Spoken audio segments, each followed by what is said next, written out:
Halo, Bwana Yesu asifiwe. Habari ya asubuhi pia. Tunamshukuru Mungu wetu aliyetupa nafasi na kibali ili tuweze kujifunza neno lake asubuhi ya leo. Kama linavyojieleza hapo, kichwa cha somo kinasema nguvu ya matamanio ya roho. Tofauti yake ni nguvu ya matamanio ya mwili. Watu wengi wamekuwa wanashindwa kutoa maamuzi juu ya maisha yao, mahali ambapo wanaweza kufikia kwenye hatima zao, kwa sababu kunakuwa na nguvu maalum ambayo inakuwa inaongoza maisha ya huyo mtu. Sasa nguvu ya matamanio ya roho inapoongoza maisha yako kuna namna yanakuwevu. Kuna namna maisha yanakuwa sawa na roho, kwa sababu maisha yako yanaendeshwa na nguvu ya matamanio ya roho. Lakini pia maisha yako yakiwa yanaendeshwa na nguvu ya matamanio ya mwili, pia kuna matokeo utakayoyaona katika maisha yako, kwa sababu maisha yako yanaendeshwa na nguvu ya matamanio ya mwili. Na nitajibu swali la kwa nini unashindwa kufanya unachotaka. Mara kadhaa au mara nyingi watu wamekuwa kitamani kufanya vitu wanavyovitaka, lakini wameshindwa kuvifanya kwa sababu ya namna ya nguvu inayoongoza maisha yao. Aidha, niweze kuomba kwa Mungu ili somo hili liweze kueleweka zaidi kwako. Baba, katika jina la Yesu, Mungu mwenye nguvu, Mungu uliyetukuka, hakuna kama wewe. Niko mahali hapa kwa ajili ya kufundisha neno lako. Mungu, watazamaji wote wanaonitazama wakati na masaa kama haya, ninaomba Bwana ukafungue fahamu zao waweze kulielewa neno lako. Kama kuna vitu vimekamata fahamu, kama kuna vitu vimekamata maisha yake vinavyosababisha ashindwe kufanya anachotamani, Mungu, ninaomba kupitia neno lako hili asubuhi ya leo la uzima, likaweze kubadilisha mfumo na tabia ya maisha ya mtu huyu anayenitazama, akapate kitu cha tofauti kitakachoweza kuongoza maisha yake, akawe ni mtu wa mafanikio, akawe ni mtu wa kuheshimika, akawe ni mtu wa kueleweka katika ulimwengu huu. Ni katika jina la Yesu li hai, ninapinga kila pepo wabaya, nguvu za giza zinazokamata ufahamu kiasi kwamba mtu aweze kushindwa kuelewa neno lako. Ninakemea kwa jina la Yesu, ninafungua ufahamu wake akapate kuelewa. Ni katika jina la Yesu Kristo Mnazareti nikiomba nikishukuru, amen.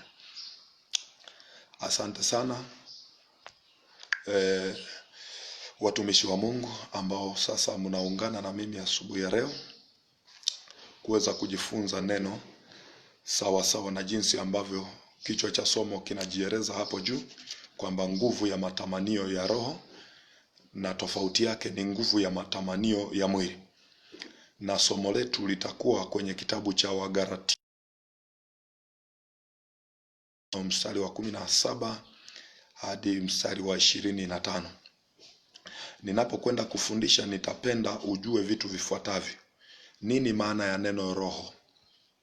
Nini maana ya neno roho? Nitatoa maana tofauti wa walimu mbalimbali na wahubiri mbalimbali. Maana ya roho kwa siku ya leo: roho ni kiongozi wa mwili na nafsi. Roho ni kiongozi wa mwili na nafsi. Na sifa ya roho, yeye hafi. Wakati mwili unaweza kufa, wakati nafsi inaweza kufa, lakini roho yenyewe haifi, na ndiye kiongozi wa mwili na nafsi. Kwa hiyo mwili na nafsi maisha yake yanategemea uwepo wa roho. Kwa hiyo roho asipokuwepo, mwili hautakuwa na uhai na nafsi haitakuwa na uhai. Nini maana ya mwili? Mwili ni kiongozi wa roho na nafsi, na sifa ya mwili, anakufa. Mwili ili aweze kuongoza anategemea uhai unaotokana na roho. Kwa hiyo wakati roho yenyewe pia inategemea mwili, ijapokuwa yenyewe peke yake inajiweza. Kwa hiyo mwili unaweza ukawa unafanya kazi kwa sababu ya maagizo aliyopewa na roho, lakini kama roho yuko ndani ya mwili, naye mwili anaweza kaishi na akatoa maagizo kwa roho na nafsi. Nini maana ya nafsi? Nafsi ni matokeo ya maamuzi ya roho na mwili. Nini mwili na roho vinakubaliana, ndio vinaachilia kitu kinaitwa nafsi. Mara kadhaa nafsi inatafsiriwa kama ni uzima wa mtu alionao. Kwa hiyo uzima ule alionao mtu, uhai, ndio tunaita nafsi. Na ndio maana ukiangalia kwenye Biblia mara nyingi neno nafsi limetumika kama mtu, kumwakilisha mtu. Mtu kama mtu tunamuita nafsi. Sasa mtu akiwa hai tunamuita nafsi iliyo hai. Mtu akiwa amekufa tunaita nafsi iliyokufa. Kwa hiyo hata wanyama kuna wakati tunawaita ni nafsi. Kwa hiyo nafsi ni matokeo ya roho na mwili. Mfano kwenye Biblia ukisoma kwenye kitabu cha Zaburi 42 mstari wa kwanza hadi wa pili, unamsikia mtumishi wa Mungu Daudi anasema, nafsi yangu inakutamani na moyo wangu unaona kiu kama maji ya mto. Kwa hiyo nafsi hii anayosema inayotamani ni ile iliyo hai, ambayo hiyo nafsi iko ndani ya mwili pamoja na roho. Kwa hiyo anatamani kupata kitu fulani kwa sababu ile nafsi iko hai. Nadhani unaendelea kunielewa. Sasa kuna misemo miwili unayotakiwa kuizingatia. Msemo wa kwanza, mwili kubeba roho. Mwili kubeba roho. Kuna wakati mwili unaweza ukaibeba roho. Mwili ukishaibeba roho, maana yake mwili ndiye atakaye kuwa kiongozi, na mwili ndiye atakayeongoza mambo yote, maana yeye ndiye aliyeibeba roho. Sasa matokeo gani ambayo yanatokana na mwili kuibeba roho? Utajifunza hapa. Kwanza kabisa tungeweza kusoma kitabu cha Wagalatia sura ile ya 5 kuanzia mstari wa 13 mpaka wa 25 kama kiongozi. Usikie neno la Mungu linasema nini. Ukisoma pale Wagalatia sura ya 5 mstari wa 13 hadi 25, neno la Mungu linasema, maana ninyi ndugu mliitwa mpate uhuru, lakini uhuru wenu usiwe sababu ya kuufuata mwili, bali tumikianeni kwa upendo. Maana torati imetimilika katika neno moja, nalo ni hili, umpende jirani yako kama nafsi yako. Lakini mkiumana na kulaani, angalieni msije mkaangamizana. Basi nasema, enendeni kwa roho, wala hamtazitimiza kamwe tamaa za mwili. Kwa sababu mwili hutamani ukishindana na roho, na roho kushindana na mwili. Kwa maana hizi zimepingana, hata hamwezi kufanya mnayotaka. Lakini mkiongozwa na roho, hampo chini ya sheria. Basi matendo ya mwili ni dhahiri, ndiyo haya: uasherati, uchafu, ufisadi, ibada ya sanamu, uchawi, uadui, ugomvi, wivu, hasira, fitina, faraka, uzushi, husuda, ulevi, ulafi na mambo yanayofanana na hayo. Katika hayo nawaambia mapema, kama nilivyokwisha kuambia ya kwamba watu watendao mambo ya jinsi hiyo hawataurithi ufalme wa Mungu. Watu watendao mambo ya namna hiyo hawataurithi ufalme wa Mungu. Lakini tunda la Roho ni upendo, furaha, amani, uvumilivu, utu wema, fadhili, uaminifu, upole, kiasi. Juu ya mambo kama hayo hakuna sheria. Na hao walio wa Kristo Yesu wameusulubisha mwili pamoja na mawazo yake mabaya na tamaa zake. Tukiishi kwa Roho na tuenende kwa Roho. Tusijisifu bure tukichokozana na kuhusudiana. Bwana Yesu asifiwe. Nadhani umekuwa ukinisikiliza nikisoma hiki kitabu. Kuna kitu ambacho kimekuwa kikisababisha watu wengi wanashindwa kufanya mambo wanayokuwa wanataka. Unakuta mtu anatamani kufikia viwango fulani kiutumishi. Mtu anatamani kufikia viwango fulani katika maisha. Lakini kunakuwa na nguvu ya mvutano inayomsukuma anashindwa hata kufikia mahali anapotaka.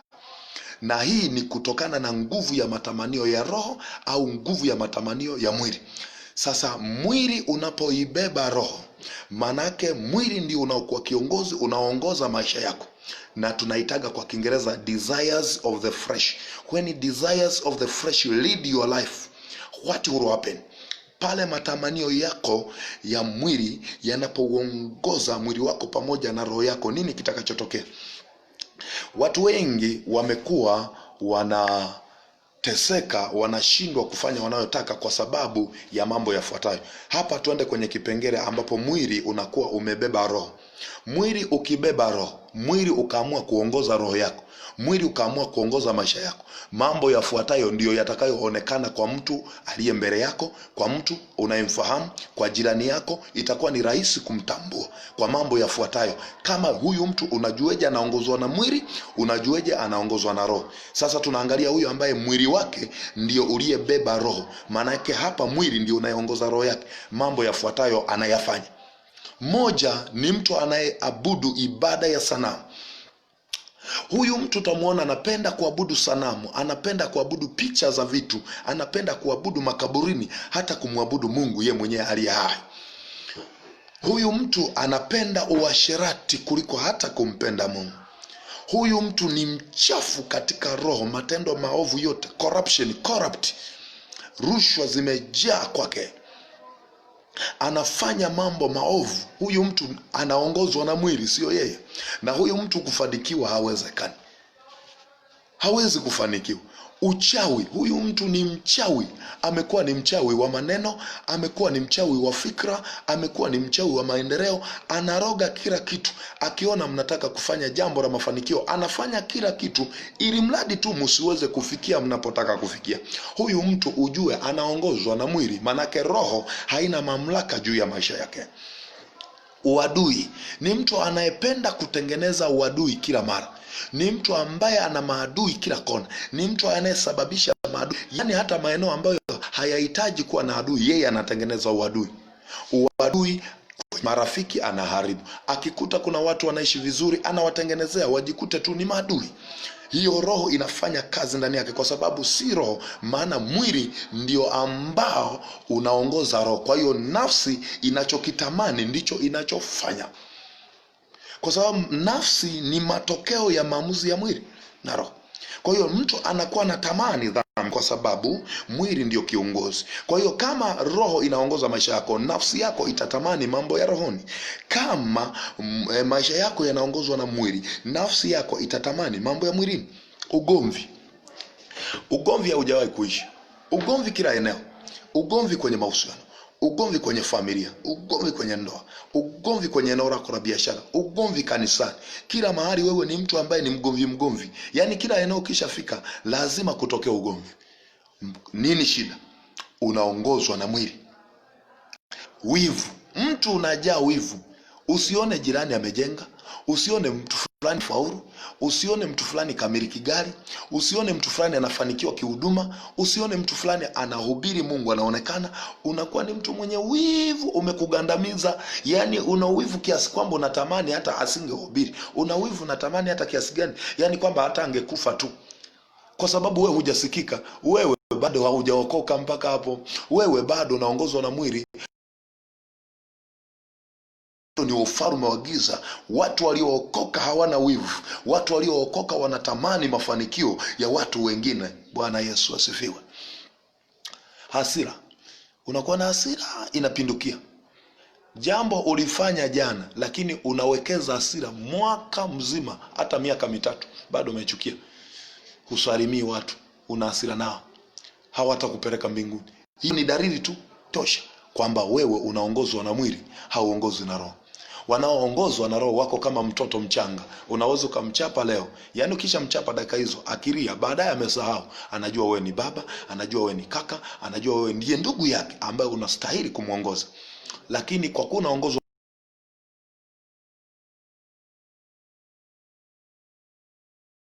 husda, ni mtu mwenye husda, hata macho yako yana husda. Ulevi, unarewa. Yani ukiwa unalewa unaongozwa na mwili, na kama unaongozwa na mwili ni jehanamu. Yani ukisha kuta kuna wengine ni walevi wa mapenzi, walevi wa pombe, yani ni mlevi wa umbea, na wewe ni mlevi kama walevi wengine, ni jehanamu moja kwa moja. Ulafi, kila kitu unatamani wewe ndiye umiliki, kila kitu unatamani wewe ambaye uwe kiongozi juu ya hicho kitu. Ni mlafi wa madaraka, ni mlafi wa chakula, ni mlafi kwenye kila eneo. Kila kitu wewe unatamani ndio kiongozi. Na ukiendelea kufanya mambo kama hayo na mambo mengine yanayofanana na hayo ambayo sijasema, moja kwa moja watu wanaofanya mambo kama hayo hawataurithi ufalme wa mbinguni. Watu kama hao tunasema wanaongozwa na nguvu ya matamanio ya mwili. Epuka matamanio ya mwili. Epuka nguvu ya matamanio ya mwili. Inaweza kaangamiza future yako, inaweza kaangamiza maono yako, inaweza kaangamiza ukashindwa kufikia ulipo. Kwa sababu ukiwa na mambo kama haya, uasherati, huwezi kutoa, huwezi kufika unapotaka, hauwezi kufanya mambo makubwa katika dunia hii, hautafanya jambo lolote. Ukiwa mwasherati utashindwa kuhubiri. Ukiwa unafanya mambo matendo maovu, kwanza utakuwa na hofu, kila kitu utakuwa unaogopa. Biblia inasema mwizi anakimbia hata asipofukuziwa na mtu, kwa sababu kila mahali anapoenda anahisi wanajua huyu ni mwizi, maana ametoka kuiba, anajua wanamtafuta yeye. Kwa hiyo ukiwa unafanya mambo maovu ni kama unajisemelea mbele ya shetani, unajitengenezea hofu ambayo inakufanya usiwe jasiri kupambana na mambo yanayoendelea katika ulimwengu huu. Bwana Yesu asifiwe. Lakini hicho nilikuwa nazungumza kwenye kipengele cha pale mwili ukibeba roho unafanya hayo mambo maovu, unafanya matendo maovu. Ndio maana unashindwa kufanikiwa, ndio maana unashindwa kufanya unachotaka. Unapanga mwaka huu nitafanya hiki, ukipanga mipango inaharibika kwa sababu maisha yako yanaongozwa na mwili. Ukipanga hivi jambo halifanikiwi, kile unalopanga halifanikiwi. Ukiweka mipango mikakati inaendelea kufa, kwa sababu kiongozi anayeongoza maisha yako ni mwili. Na ukiongozwa na mwili, mwili hauridhiki. Na anasema mumekuwa mkiongozwa na hivyo vitu, na ndio maana mnashindwa kufanya mnachotaka. Na roho ikishaanza kushindana, usipochagua kiongozi sahihi wa maisha yako, kukiwa na mashindano, utaendelea kushindana mpaka unajikuta unaingia kaburini bado hujafanya jambo lolote. Bwana Yesu asifiwe. Niendekee kwenye kipengele cha pili, kinasema roho ikiubeba mwili utafanya mambo yafuatayo. Pale kama roho, nimezungumzia roho ikiubeba mwili, manake ndo tunazungumzia tunda la roho. Lakini mwili ukibeba roho ndo tunazungumzia tunda la mwili. Yaani mwili una matunda yake na roho ina matunda yake. Mtu ambaye roho inaubeba mwili, tunazungumzia mtu anayeongozwa na roho. Mtu anayeongozwa na roho, manake roho ina nguvu, ndiyo imebeba mwili. Kwa hiyo mwili na nafsi vina respondi au vinafuata matakwa nini roho inachotaka kufanya. Bwana Yesu asifiwe. Mtu ambaye anaongozwa na roho, moja kabisa, ni mtu ambaye ana upendo. Anapenda mafanikio ya ndugu zake, anapenda kufanya mambo makubwa, anapenda kufanya mambo mazuri, anatamani kuhubiri hata kuliko sigara, anatamani kufanya matendo ya rohoni kuliko hata matendo ya mwili, anatamani kufanya vitu vya kiungu kuliko vitu vya kishetani. Ana upendo na kweli, na ana upendo kweli kweli. Upendo katika mahusiano, upendo kwenye ndoa, upendo kwenye familia, upendo kwenye biashara, upendo kazini, upendo kwa majirani, upendo kwa watoto wake, upendo kwa kanisa, upendo kwa washirika wako, upendo kila mahali. Kuna wengine hawana upendo. Unakuta mchungaji hana upendo, unakuta ni mshirika hana upendo, watu wote mnaishi mpendani. Kwa mfano kama kanisa la leo, watu nakuta tangia wameingia kanisani, wanaingia kanisani hata hawajai kusalimiana mwaka mzima, wanaingia na kutoka, na wanasema wanaenda mbinguni, na wanasali dhehebu moja, hata kusalimiana tu hawasalimiani, ila wako mahali pale. Mnamwabudu Mungu yupi? Mnasali hilo kanisa linawapeleka wapi? Hamna upendo, mnagombana humo kanisani. Wapi mbingu ipi mnayoenda? Ni mbingu gani unayoenda ambayo haina upendo?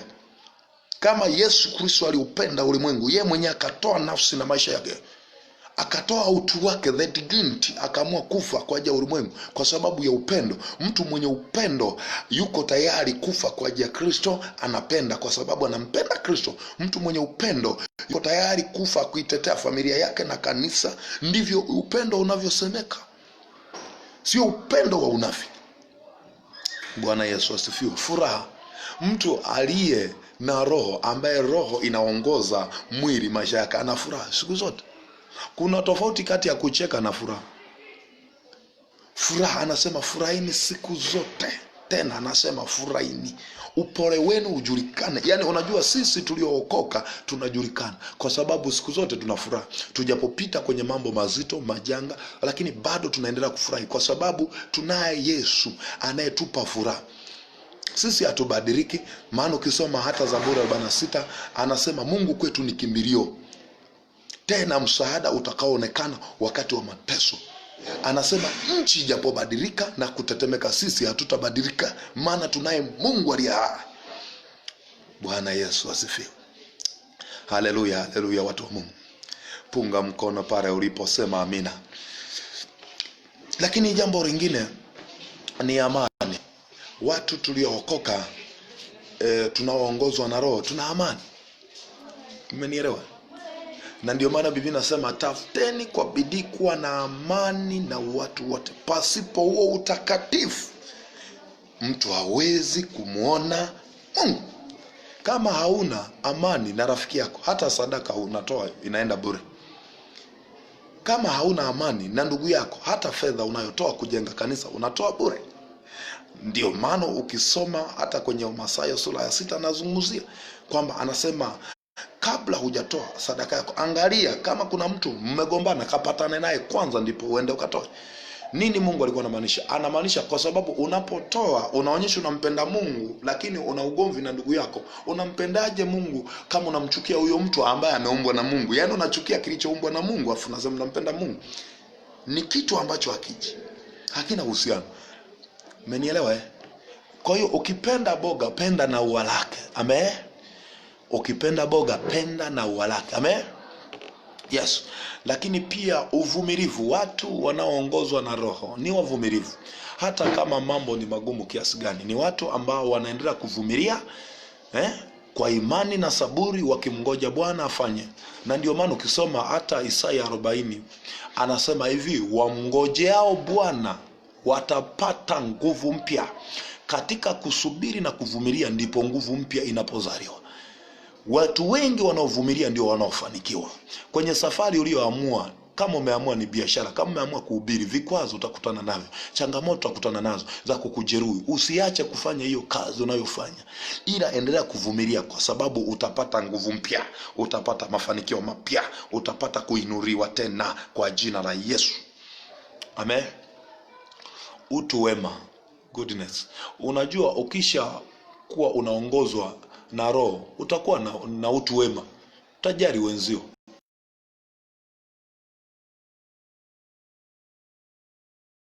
Kumsaidia mwenzio akiishiwa, unatamani kumfanyia vema.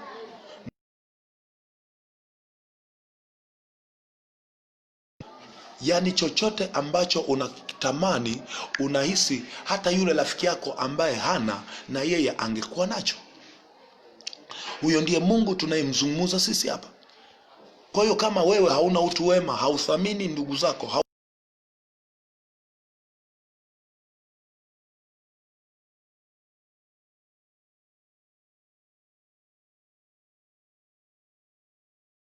unatuambia ni utu wema kwako umekosekana. Mtu analala njaa, unasema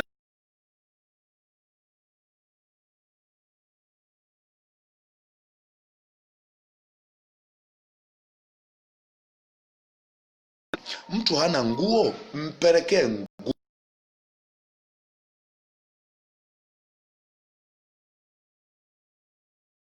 Umeleta mambo ya ajabu. Unamkuta mtu anasumbuliwa, chakula hana, unaendelea kumuongezea na maombi. Maombi ndio hiyo, sio imani. Imani ya kuombea watu sio imani. Imani ni kuchukua vitu hivyo navyo kuwapatia wale masikini ili waweze kuishi vizuri. Na ndio maana kama unasoma Biblia nasema tajiri mmoja alikutana na Yesu katika safari zake, ili ujue jinsi ya nguvu ya utu wema ulivyo. Alivyokutana naye akawa anamwambia Yesu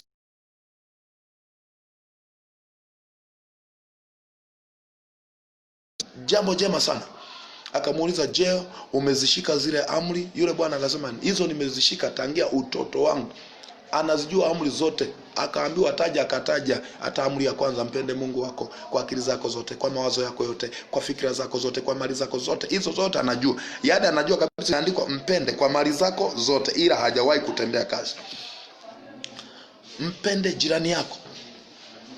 Yote hayo anajua. Lakini Yesu akamwambia, umefanya vema kusema hayo, lakini umebakiwa na neno moja, nalo ni hili: nenda kauze mali zako zote uwapatie maskini. Na wewe hapo ulipo, unayenitazama, unayenisikiliza, kuna mambo mengi unayofanya, lakini kuna jambo moja linalokurudi kwenye ufalme wa Mungu. Wewe ulijua unatakiwa kutesa. Una mali nyingi, wahi kuwasaidia ndugu, bado haujawahi kuwaonyesha upendo wako. Kuna watu ni matajiri, kuna watu Mungu amewainua, lakini bado hamwainui wengine. Kuna watu mna pesa, lakini pesa zenu ni za kwenu na watoto wenu. Mjajenga nyumba kwa wazazi, mumeacha hata mjajari ndugu zenu. Muna ajira nzuri, lakini katika zile ajira mlizo nazo bado hamthamini ndugu zenu. Yesu anawatazama, Yesu anawaangalia, Yesu anawaona. Kwa nini? Mtu anayeongozwa na Roho ana mamlaka juu ya mwili wake. Sema amina.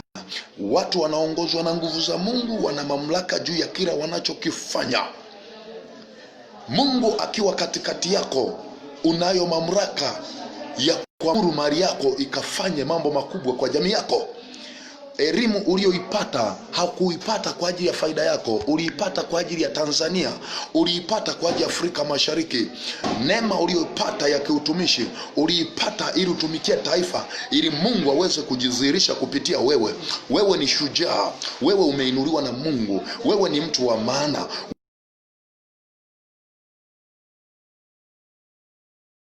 Utu wema. Wahubiri hapo msikilize na watu ambao Mungu amewainua. Kuna watu mko vizuri, mnamtumikia Mungu, lakini mkienda kanisani, Mungu nyewe amewatambulisha, amewainua, lakini kanisani mule mna washirika wanaofanya vizuri, mnashindwa kutambulisha huduma walizonazo. Kama Yohana Mbatizaji aliweza kumtambulisha Yesu, watu wamjue kwamba huyu ndiye anayekuja mwenye nguvu. Hebu endeleeni kuwatambulisha wengine kama mlivyotambulishwa na Mungu. Sema amina. Sema amina. Ninasikia furaha kuongea na wewe kwa sababu ninajua Mungu kuna kitu anachofanya. Utu wema, goodness.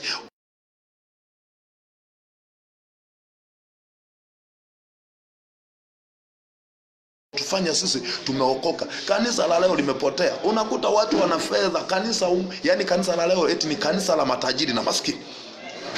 Kanisa la leo mwingine anakuja kwa mguu, mwingine anakuja kwa gari. Kanisa kumetokea hali ambayo sintofahamu. Watu ni maskini wamo kanisani, watu wanalala njaa wako kanisani, watu hawana mavazi wako kanisani, watu hawana viatu wako kanisani. Unakuta watu wamo kanisani, mtu ana manguo yamejaa mabegi na mabegi, mtu ana viatu vimejaa mabegi na mabegi, mtu ana fedha vimejaa mabegi na mabegi, lakini wapo watu kanisani kwake ambao hawana mavazi, ambao hawana chakula, ambao wanahitaji, lakini bado wanaendelea kuwaombea Mungu Mungu akubariki.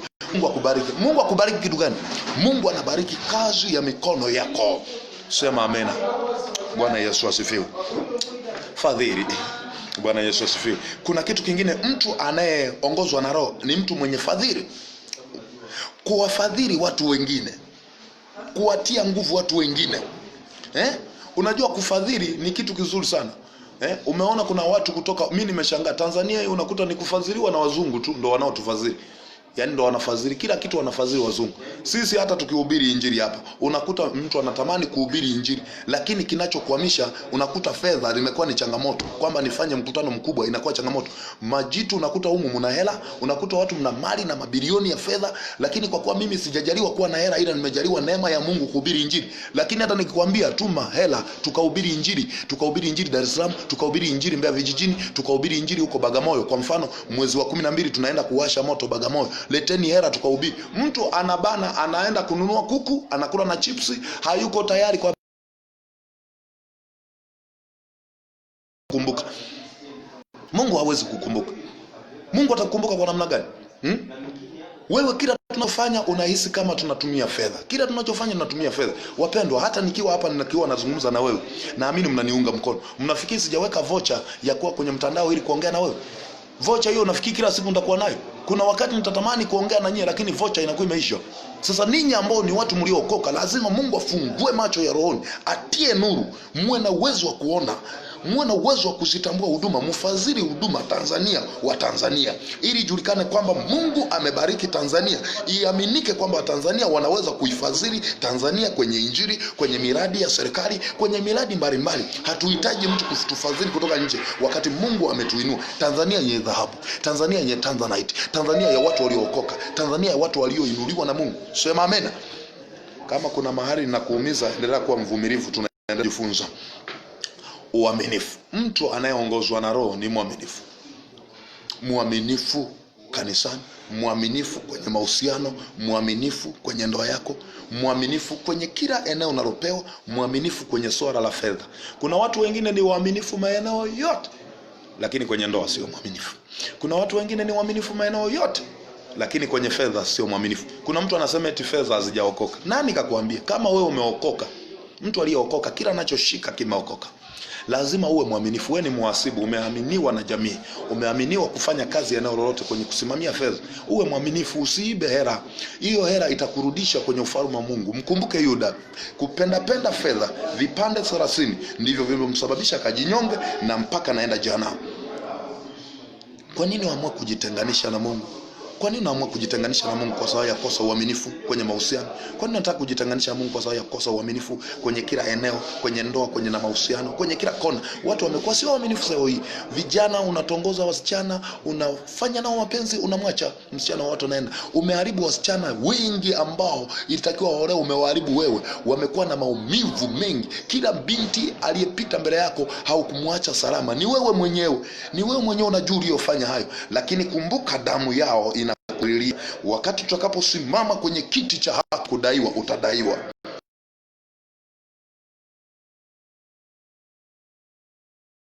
Na Mungu tunatakiwa kuwa waaminifu. Tumeaminiwa na Mungu, tunatakiwa kuwa waaminifu. Lilivyo upore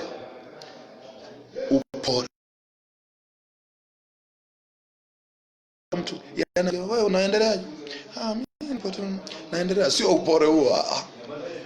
Huo tunaita ukimya, sio mwongeaji. Yani kuna utofauti na ukimya. Tunapozungumza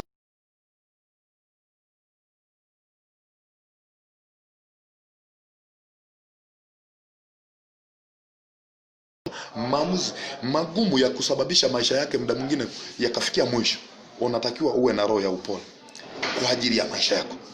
Unaweza kumwacha aendelee kuishi, lakini kwa ajili ya maisha yako ya mbinguni, kwa sababu unataka mbinguni, unajiepusha naye. Unakuwa ni mpole. Huo ndio upole tunaozungumzia. Tunazungumzia upole, sio ukimya. Ukimya ni ile mtu unakuta tu ongeaje, huyo tunamuita mkimya, sio mpole. Hiyo ni tafsiri tofauti. Lakini katika kila jambo uwe na kiasi. Katika kila jambo unalofanya uwe na kiasi. Tenga muda wa kuwa na familia yako. Tenga muda wa kumtumikia Mungu. Tenga muda wa kutembelea ndugu na marafiki. Tenga muda wa kuhubiri injili. muda wa kufanya biashara. Kama unafanya biashara, tenga muda wa kuimarisha vitu, kwa sababu Biblia inasema mke mwema anatoka kwa Bwana, lakini mali na urithi mtu hupata kutoka kwa wazazi wake. Mtaniunga mkono. Wazazi walio wengi, ukiangalia wazazi wako hawana uwezo wa kukulisisha. Kwa nini? Hawakujituma.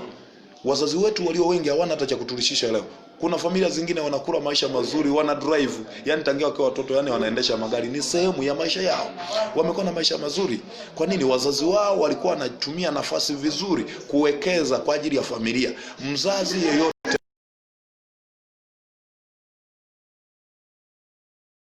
na kuwekeza kwa ajili ya kuwarithisha watoto wako. Watoto wako hawatalisi cheo ulicho nacho. Watoto wako hawatalisi huduma ulionayo. Watoto wako hawatalisi vyeti ulivyo navyo. Watoto wako hawatalisi tabia ulionayo. Watoto wako watalisi mali ulizoacha. Na ukifanya hivyo unajipunguzia hukumu siku ya haki. Unajisikiaje kama wewe unaondoka hata hujawarithisha watoto wako? Wataenda kukudai kwamba mimi baba nizaa lakini hakuniachia hata kiwanja, hajanunua, hana nyumba popote, hajishughulishi na shughuli yoyote ya kuonyesha anaingiza kipato. Lazima tuwe na njia halali za kutuingizia vipato vinavyotufanya tumtumikie Mungu kwa uaminifu. Bwana Yesu asifiwe. Na kuna mtu mwingine anasema sasa kwenye hili swala la kuwa na kiasi, yani uwe na kiasi kwenye mambo yote. Yani kila eneo fanya kwa kiasi, ukufanya kwa kiasi, yote fanya kwa kiasi, usiharibu. Umenielewa? Kama unakula kula kwa kiasi. Kama unasifia sifia kwa kiasi. Ila eneo ambalo ninaondoa lisiwe na kiasi. Hubirini injili bila kiasi kwa kwenda mbele. Ila katika kila kuhubiri kwenu, hakikisheni mnapata muda wa kuwa na familia. Hakikisheni mnapata muda wa kutengeneza uchumi wa familia pia, kwa sababu familia, wale watoto mnakaozaa, wao hawali hicho mnachofanya. Wanahitaji vitu, fedha, wanahitaji yote hivyo, ni sehemu ya huduma. Nilikuwa nazungumza na wewe kwa habari ya ujumbe unaosema nguvu ya matamanio ya roho. Sasa unaweza kujijua, je, ni nguvu gani ya matamanio inayoendesha maisha yako? Je, ni nguvu ya matamanio ya mwili? Je, ni nguvu ya matamanio ya roho ndio inayoendesha maisha yako? Na kwa nini unashindwa kufanya unachotaka? Na nilipokuwa nasoma kwenye Biblia hapa, ukiangalia mstari wa 17 kwenye Wagalatia hiyo sura 5 mstari wa 17 anasema, kwa sababu mwili hutamani ukishindana na roho, na roho kushindana na mwili, kwa maana hizi zimepingana hata hamwezi kufanya mnayotaka. Watu wengi mnashindwa kufanya unayotaka. Kwa nini? Kwa sababu kumekuwa na mvutano. Roho inataka hiki, mwili unataka hiki. Yaani unatamani uzinzi kidogo, unatamani kufanya mambo ya Mungu. Yaani unatamani, kwa hiyo haueleweki. Yaani wewe ni mtu wa namna gani? Bwana Yesu asifiwe. Ninamaliza kwa kusema hivi, nenda kwenye kitabu cha Ufunuo sura ya 2. Nenda kwenye kitabu cha Ufunuo. Wale ambao wananisikiliza naomba wapunge mkono, ambao wako pamoja na mimi, punga mkono pale ulipo niweze kuona mkono wako ukitembea wakati tunakwenda kwenye kitabu cha Ufunuo sura ile ya 2, ambapo ndio ninakwenda kumaliza somo langu na ninakwenda kukuacha ili uweze kuendelea na majukumu mengine. Lakini kama utahitaji kuwasiliana na mimi, mawasiliano yako hapa. Kama utahitaji ushauri, kama utahitaji mambo ya kushauriwa, unahitaji kuna mambo tushirikiane kwa habari ya huduma na namna ambavyo Mungu naona na kutumia, kuna mambo ambayo unahitaji kuyaimarisha na wala uhitaji kuwaza, namba za simu nimeweka hapo, unaziona. Na ningependa nimalize ujumbe wangu kwa kitabu hiki cha Ufunuo wa Yohana sura ile ya 2 mstari wa 17. Mtu atakayeshinda, Mungu ametoa ahadi kwa mtu atakayeshinda. Mshindi, yani mshindi ambaye utaamua kuongozwa na roho, wewe ndiye mshindi. Maana ukiongozwa na roho utafanya mambo yaliyo mengi yatakuwa ni ya kimungu.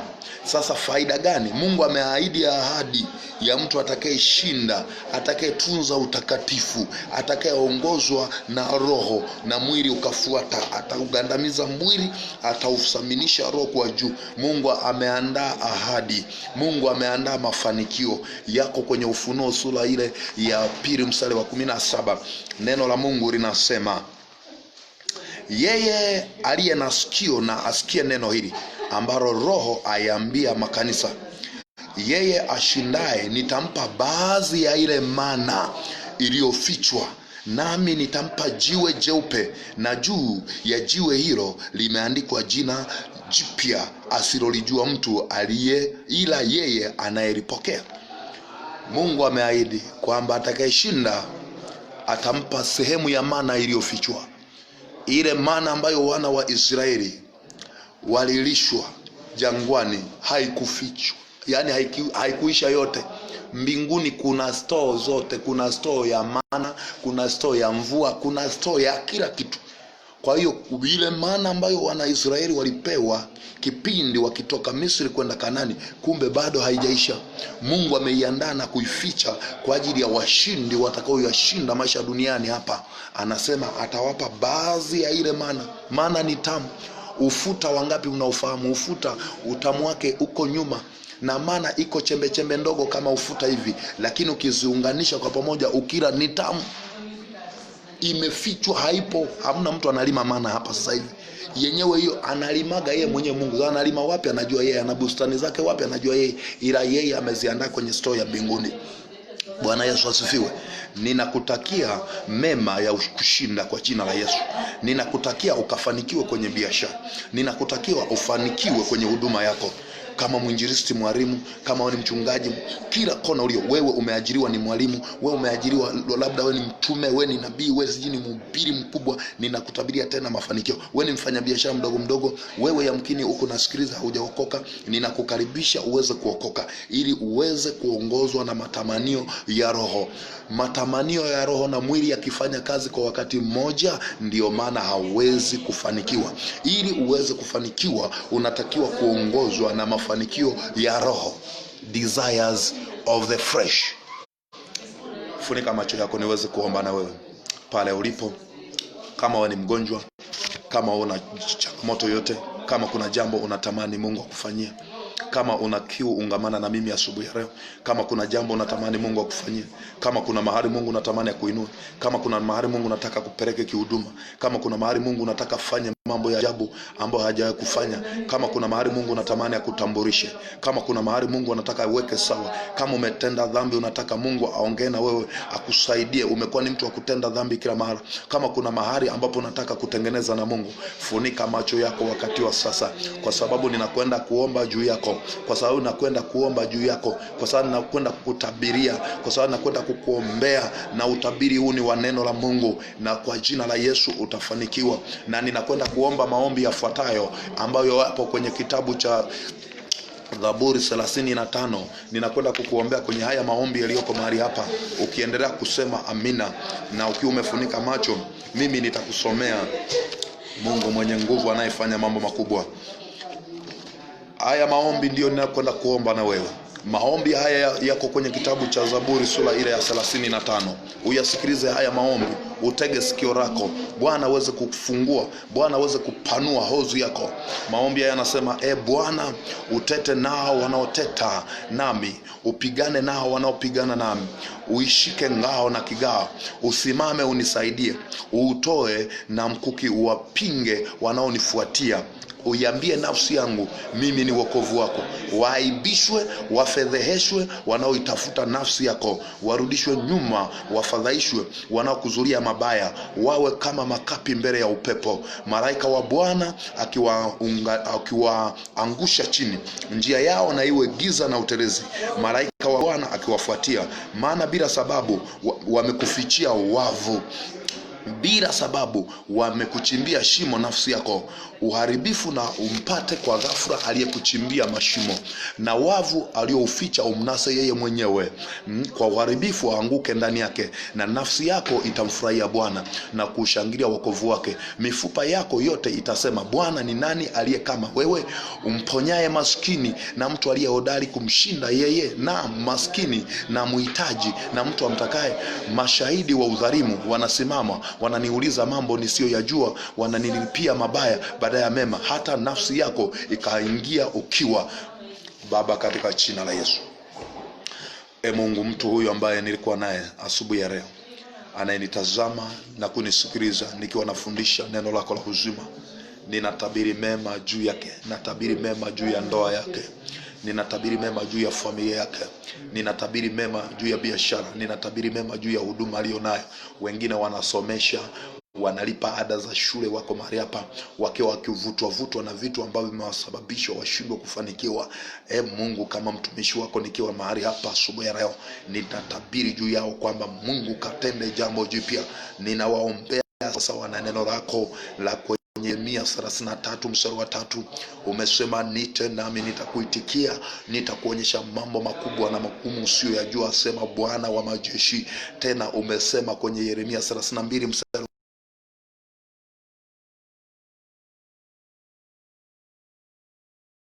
na ukayawezeshe haya yote. Tena umesema kwenye kitabu cha Luka sura ya 1 mstari 37, umesema hakuna neno gumu Bwana asiloliweza. Bwana ukawatendee matendo makubwa. Lakini katika Wafilipi 4:13 umesema tunayaweza mambo yote katika wewe unayetutia nguvu. Lakini katika Luka sura ya 18 mstari siku zote wala wasikate tamaa. Unasema palikuwa na kazi katika mji fulani asiyemjua Mungu, lakini yule mama mjane alikuwa akimwendea kila mara akihitaji haki yake. Bwana unasema yule kazi alisema ijapokuwa simjui Mungu, lakini kwa kuwa huyu mama amekuwa akinijia mara kwa mara, na mimi nitampa haki yake. Umesema si zaidi watakatifu wakiniomba nitawapa haki yao. Yesu, ninayekutumikia, fanya jambo jipya kwa ajili ya mtu huyu. Fanya jambo jipya kwa ajili ya familia hii. Fanya jambo jipya kwa ajili ya watu hao. Bariki watu hao Bwana. Bariki kanisa hili Bwana. Bariki kanisa lako Bwana. Bariki watu hao Bwana. Wainue tena Jehova, wainue kwa utukufu wako. Fungua fahamu zao, fungua akili zao, wakaongozwe na Roho, wasiongozwe na mwili tena. Mara mwili umetupa hasara, mwili umeleta hasara. Roho ikachukue nafasi, ni katika jina la Yesu ya hai. Amen. Ninakutakia siku ya baraka. Karibu sana. Endelea kunifuatilia kwenye ukurasa wangu wa Facebook. Karibu pia YouTube ambako nitakuwa naweka mafundisho siku hadi siku. Endelea ukasubscribe kama ulikuwa haujasubscribe. Ninakukaribisha zaidi uwe mshirika hapa tukiwa tunasikilizana kupitia neno la Mungu. Kama umebarikiwa na hili neno, endelea kulitafakari na kuendelea kusoma. Kama ulikuwa unatenda dhambi, acha dhambi sasa. Mrudie Yesu Kristo. Muda umeshakwisha. Muda wowote Kristo anarudi kulichukua kanisa. Andaa maisha yako vyema. Andaa njia zako vizuri. Kwa wale ambao mngependa kupata mawasiliano kupitia mdomo wangu, sio maandishi hapo, usikie nikitaja, ni 0715 25 21 72. Narudia, ni 0715 25 21 72. Hiyo ni Tigo Vodacom. Ni 075 350 1675. Narudia, 075 350 1675. Karibu sana kwenye Gara la Chakula. Mnaitwa mtumishi wa Mungu, mwinjilisti na mwalimu Nahumu Malakaringa. Ninakaribisha sana. Nikutakia siku njema. Amina. Mungu akubariki Bwana Fadhili. Mungu akubariki Bwana Silas. Mungu akubariki Bwana Alex na wengine wote niliowaona kinafani na wote ambao nimeona mkiwa karibu hapa. Mungu aendelea kuwainua katika huduma zenu muweze kushinda.